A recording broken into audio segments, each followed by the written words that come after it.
Okay, in this short video we're going to take a look at sine, cosine, and tangent, which are abbreviated with sine, cosine, and tangent, and sometimes sine of theta. This, by the way, is the Greek letter theta, which just means the angle, the cosine of the angle theta, and the tangent of the angle theta. We're talking about what happens when you're dealing with right triangles, and we're talking about the relationship of the lengths of one side of the triangle to another side of the triangle, or to another side of the triangle. It's two sides of the triangle. So if we're taking a look at this side and that side right here, this would be the short leg, and that would be the long leg, and this would be the hypotenuse. And same thing over here. We have, this is our short leg, and that's our long leg, and that's the hypotenuse.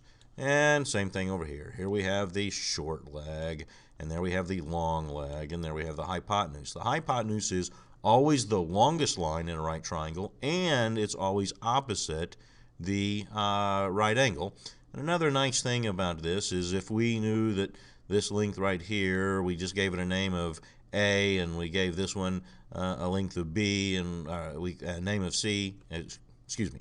If we called this length right here A, the short leg, and we called this length right here B, the long leg, and we called this hypotenuse here C, we can find that with the Pythagorean Theorem, which isn't a topic to be discussed in this video, but we know that the length of C is A squared plus B squared equals C squared.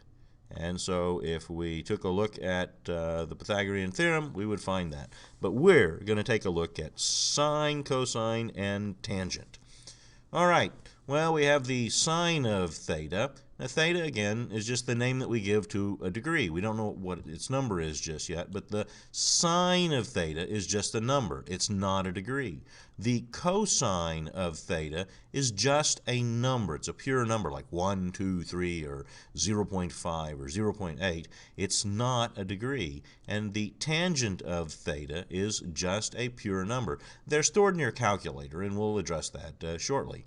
So let's take a look at what this looks like. Here we have a right triangle, and the sine of theta, this being theta, the angle about which we're speaking here, the sine of theta is nothing more than the length of the opposite side divided by the length of the hypotenuse. If we wanted to take a look at that, it would be, this would be the numerator, the opposite side, and the hypotenuse would be the denominator. And so if you have a numerator and you have a denominator, you just have a pure number. If we took a look at this from a different angle, if we were calling this our angle theta as opposed to this being our angle theta, well, then the opposite side is the opposite side from theta, and so this leg of the triangle is our opposite side now, and our hypotenuse always remains the hypotenuse. So this is our denominator, and this is our numerator. It's just a pure number. Cosine of theta would look like this. Here we have our right triangle, so we have the cosine of theta, and the cosine of theta is just the hypotenuse and the adjacent side. This leg right here is adjacent. Adjacent just means next to. It's adjacent to the angle, and here's the angle at which we're looking. So just like in the sine, we were dealing with it being the opposite leg. Now with the cosine, we're dealing with it being the adjacent leg. And I'm going to go over this a little bit more shortly, so you'll be able to take a better look at it. Don't feel overwhelmed right now. All right, so if we're talking about the cosine of theta, the adjacent side is our numerator in our fraction, and the hypotenuse is our denominator in the fraction, because here we have the angle about which we're speaking, and this is the adjacent side. If, however, on the other hand, we were talking about a different angle, we were talking about a different acute angle. All right triangles always have two acute angles and one right triangle, one right angle, excuse me. If we were talking about a different angle, this is now the adjacent side to our angle, and our hypotenuse stays our hypotenuse. So this adjacent side is our numerator, and the denominator is just the hypotenuse. If we were talking about the tangent function, remember there's sine, cosine, and tangent. If we were talking about the tangent function, this is not a degree, it's just a number. That's the degree. If we were talking about the tangent, then we would say this angle right here, if we were talking about this acute angle on the right triangle, then we would say the tangent function is the opposite side, it's the number of the opposite side divided by the adjacent side. In other words, this length of this leg right here, opposite the angle, divided by this length right here. So this is our numerator, and this is our denominator. It's just a fraction, and that makes it a number, not a degree. If we were talking about the tangent of theta here, and this is our theta, the other acute angle in our right triangle, we would be talking about this being the opposite side because it's opposite from the angle, and this is the adjacent side because it's next to the angle. And so we were talking here about the sine of theta is nothing more than the opposite divided by the hypotenuse. If we're talking about that, we'll take a look at a picture of what that was.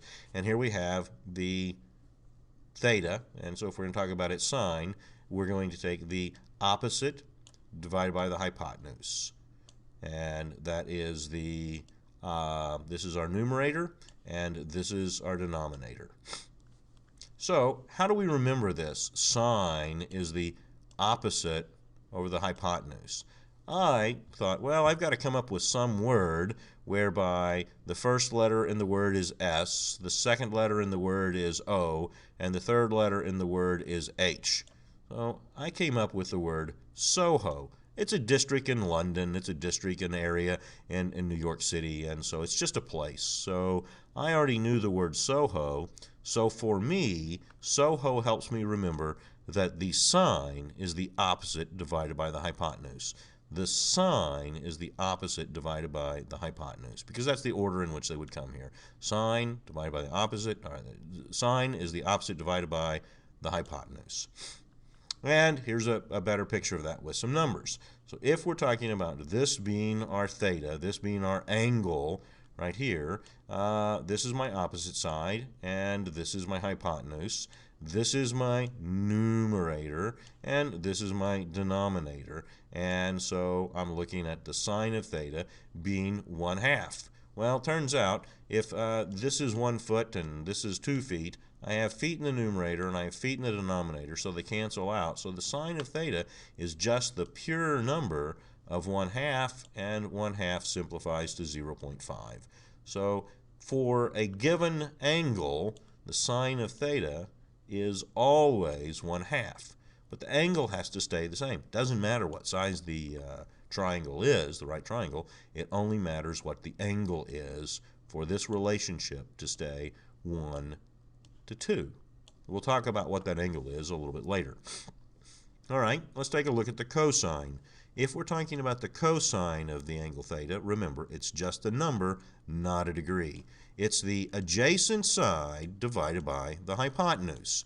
So if this is our angle theta, the adjacent side, that's the side next to the angle, divided by the hypotenuse. In other words, it's the hypotenuse, and this is the adjacent side. The cosine of theta is the adjacent divided by the hypotenuse. So how do you remember that? That this is the numerator, the adjacent side, and this is the denominator? Well, I remember it by thinking, okay, I need to come up with a word that starts with C, the second letter is A, the third letter is H, and we'll take a look at that in just a moment. If I'm dealing with the cosine of theta being the adjacent side, 4 centimeters, divided by the hypotenuse, 5 centimeters, I have 4 over 5 centimeters, and I have centimeters in the numerator, I have centimeters in the denominator. They cancel out. It becomes 4/5.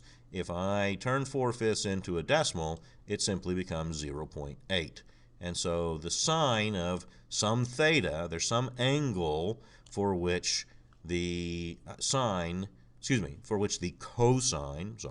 there's some angle for which the cosine is always 0.8, and that never changes. The relationship of the length of this side to the length of this side is pretty stable for a given and exact degree. We'll talk about what that exact degree is in a few moments. All right, now let's see. We talked about the fact that trying to remember cosine was the adjacent divided by the hypotenuse, and I came up with the word cahoots. Cahoots means that two people get together to cheat a third person, and the third person doesn't know it. So he's being tricked by two people who are working together. And so that's what cahoots means, and I already knew that word. If you know some other word that starts with CAH, and that'll help you remember that the cosine is the adjacent divided by the hypotenuse, that's okay with me. Come up with your own mnemonic device, your own little memory trick for this. So, all right, let's take a look now at the tangent. The tangent function, remember, we're looking at sine, cosine, and tangent. The tangent of some angle, we don't know what the angle is right now, but the tangent of some angle is just some number. It's not a degree. So we'll take a look at that in just a few moments. The tangent of theta is just the opposite side, the length of the opposite side divided by the length of the adjacent side. If this is our theta right here, this is my opposite side, this is my adjacent side.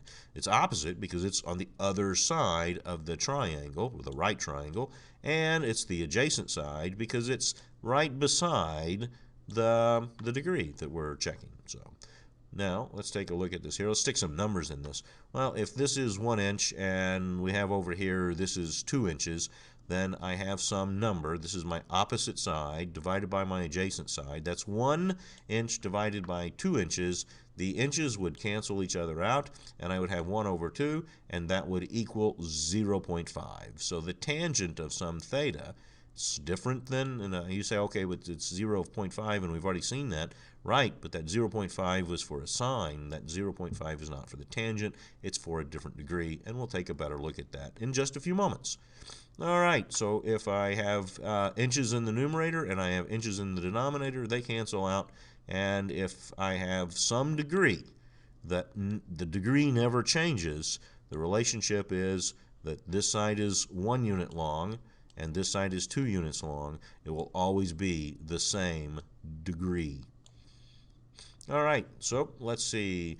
The tangent is the opposite divided by the adjacent. Tangent is the opposite divided by the adjacent. How am I going to remember that the tangent is the opposite divided by the adjacent? I thought I have to come up with a word that will help me remember the tangent is the opposite divided by the adjacent. I need a word that starts with T-O-A, and that word for me is toad. I already knew the word toad, and so the word toad helps me remember that the tangent is the opposite divided by the adjacent.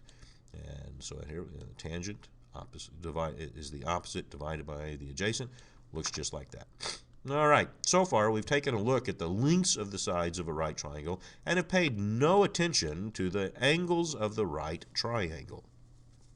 We have seen how the sine of theta, we don't know what theta is, but the sine of theta is just a pure number, and it can be 1/2, and that then turns into the decimal equivalent of 0.5. We have seen how the tangent of theta can be equal to 1/2, and that's the same thing as 0.5. And we have seen how the cosine of theta could be 4 divided by 5, and 4 divided by 5 becomes 0.8.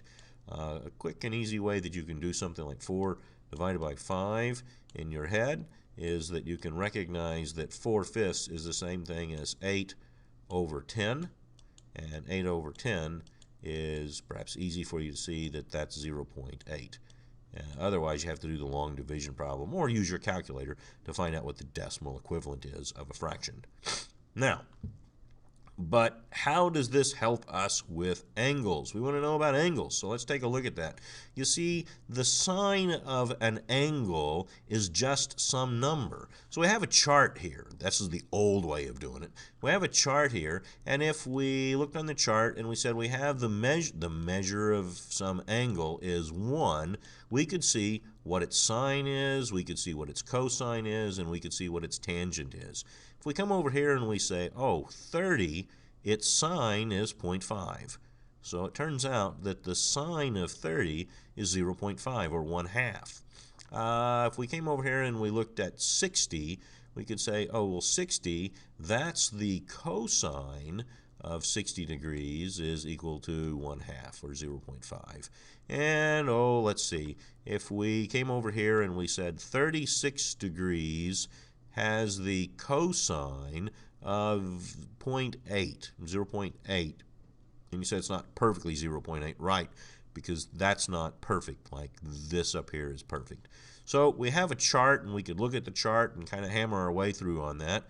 Here's maybe a little close-up of another chart. So we see that if we have 0 degrees, that the sine of 0 degrees is 0, but the cosine of 0 degrees is 1, and the tangent of 0 degrees is 0. So it's just a chart. How this chart was generated is way beyond the scope of anything that I want to cover here, and for the moment you can just know that it's a chart. But a more modern way of finding the sine, cosine, tangent number that is associated with a degree is to use a calculator. And so you have on your calculator sine, cosine, and tangent buttons. And if you want to work the problem backwards to be inverse, you have to push the second key on most calculators.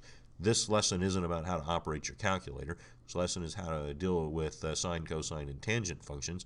And you have the second key, which will give you the inverse function here, and we'll take a closer look at that here. We have the second key that you see on that, and here we have the sine key, and if I push the second key first, it means that I'm actually doing this function right here and that function right here. The little -1, that is just the way that we write inverse. It's not an exponent. It just says it's an inverse function, and inverse is basically means you're working it backwards. So push the second key, you have sine of, if you just push the sine key, excuse me, you wind up finding the sine of the number. But if you push the second key first, you're actually then doing the second function, that which is written over. Just like here we have the inverse cosine, and here you can see we have the inverse tangent function. And that requires you to push the second key first, but again, your calculator might be different. Okay, let's take a look here. I filled in all of the numbers. I've made a sketch. It's certainly not to scale. I've made a sketch of what a right triangle would look like if it was 30 degrees and was 1 foot on the short leg and 2 feet on the hypotenuse.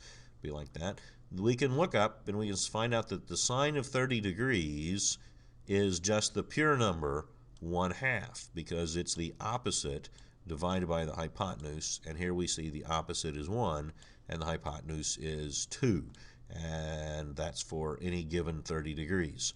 If this were 2, then this would be 4. If this were 20, then the hypotenuse would be 40. So whatever the relationship is, the short leg of a 30-degree triangle, right triangle, is half of what the hypotenuse is. We'll get in later to what happens with this leg. So let's take a look at this. It's the sine function, SOHO. Sine is the opposite divided by the hypotenuse. And we're going to see it. So we've got the sine of 30 is equal to the opposite divided by the hypotenuse, 1 divided by 2. And that's 1 foot divided by 2 feet, and that these feet cancel out, and so that leaves us with 1/2, and that simplifies to 0.5. But what would happen if we didn't know what the short leg was? Let's take a look at how we would do that. Well, the sine of 30 degrees we know is the pure number 0.5, and 0.5 is equal to the opposite divided by the hypotenuse, so we have y. This length we'll just call y over here. We have y divided by 2. So let's take a look at how we would go about and solve for the length of y. Well, we have 0.5 is equal to y divided by 2. If I want to get y on one side by itself, I'll multiply both sides by 2. And in multiplying both sides by 2, this 2 cancels that 2. And I wind up with 2 times 1/2, and that equals 1.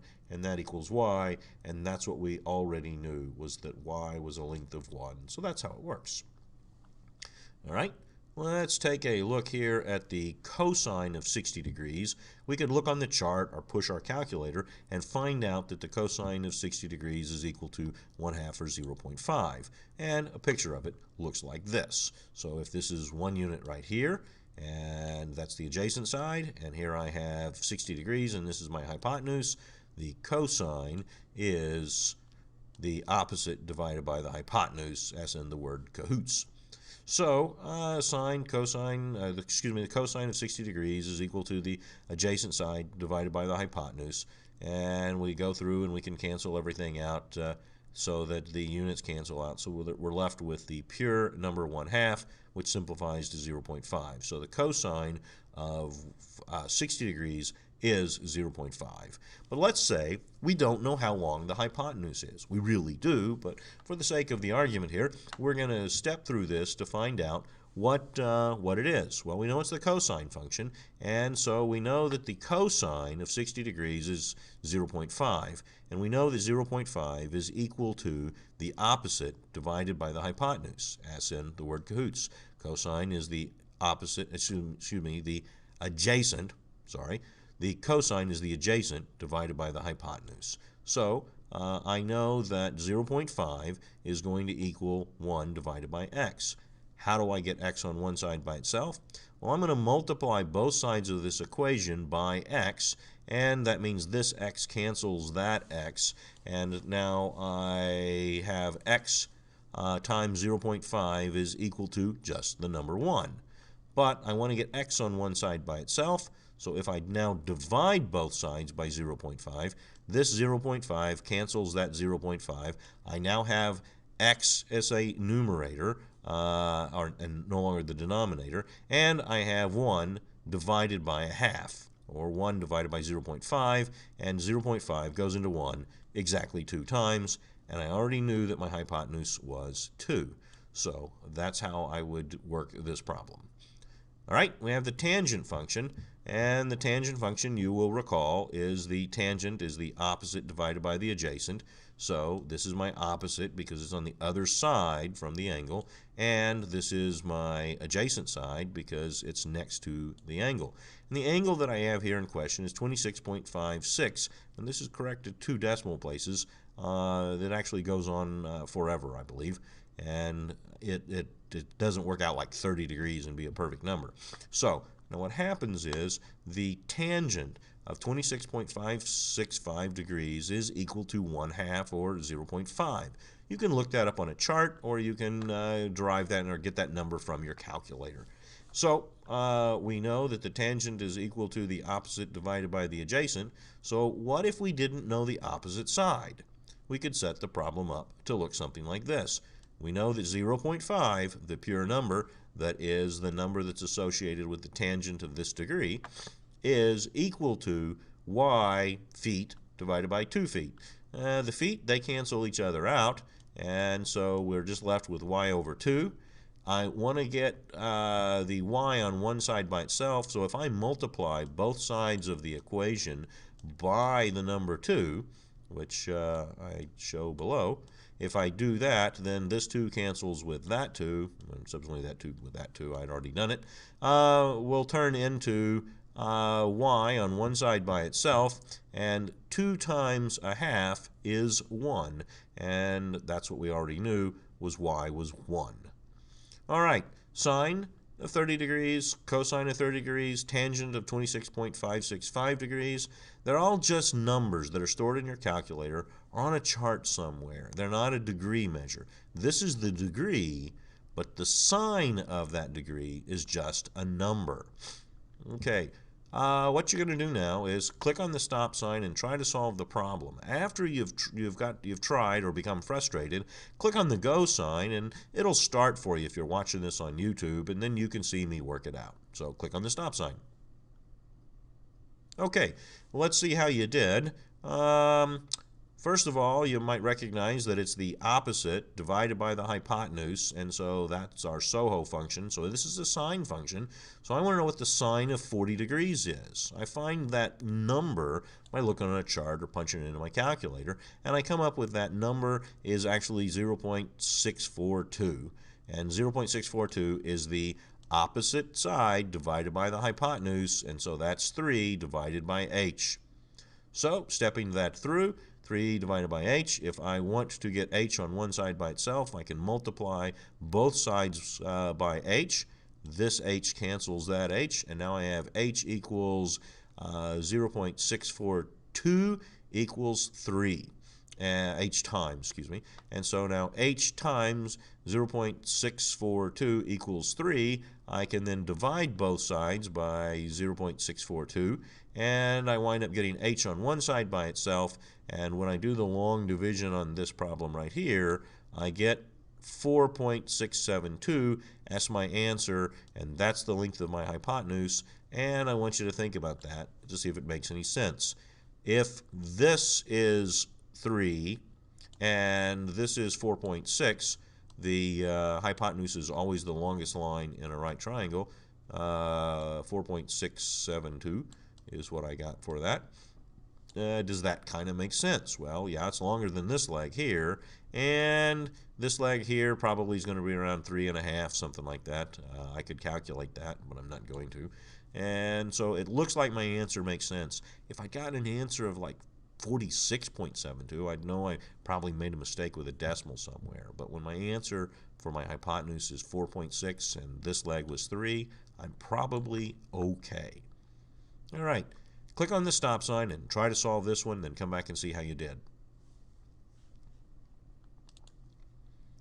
Okay, let's see how you did on this one. Well, you might recognize that it's a tangent function because I know the opposite from the angle and I want to know the adjacent. Well, the tangent function is the opposite divided by the adjacent.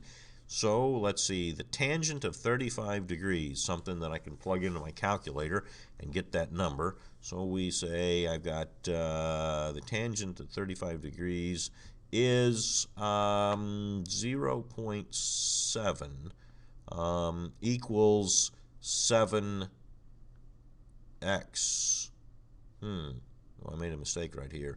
I'm going to take that away. All right, so the tangent of 35 degrees turns out to be 0.700 blah blah blah blah, but I just chopped it off at 1 because it was 7.0, or excuse me, it was 0.700, something like that. And I know that that's equal to the opposite, which is 7 divided by x. This is the x, and I want to know how long that is. So if I multiply both sides times x, then this x cancels that x, and I'm left with x times 0.7 is equal to 7. Now if I divide both sides by 0.7, then this 0.7 cancels that 0.7, and I have x on one side by itself, and I have 7 divided by 0.7. Do the long division on this, and you come up with x equals 10. So this is 10. So if you got 10 units, whatever they are, for this length right here, you're doing it right. All right, I want you to click on the stop sign, try to solve this problem, then come back and see how you did. Okay, let's see how you did. Well, let's take a look at this. We know the hypotenuse, and we want to know the adjacent side, and we know the angle. So that's going to be cosine is the adjacent, excuse me, divided by the hypotenuse. And so we come over here and we say cosine of 45 degrees, because we already know it's cosine of 45 degrees, is cosine of 45 degrees is a number, and it turns out we plug that into our calculator and we get this number right here. And we know that the adjacent side divided by the hypotenuse is equal to that number. So these two numbers right here are actually equal to each other, and so now I just have to solve for x. And I solve for x by multiplying both sides by 10, and then the 10 in the numerator and the 10 in the denominator cancel each other out. And then I have this multiplied times 10, which just means that I move my decimal one place, and when I do that, x equals 7.07. And so this side right here is 7.07 units long. And that's shorter than my hypotenuse, and the hypotenuse is always the shortest line. The hypotenuse is always the longest line in a right triangle. So you may contact me at alanmorris@yahoo.com with your comments, questions, and suggestions, as they are always welcome, encouraged, and appreciated. This lesson had a few samples for you to work on that. The next one that I produce, which you can check, which will just be sine, cosine, tangent problems, will be one that will just be a bunch of problems for you to work. So take a look at that and let me know how I can help.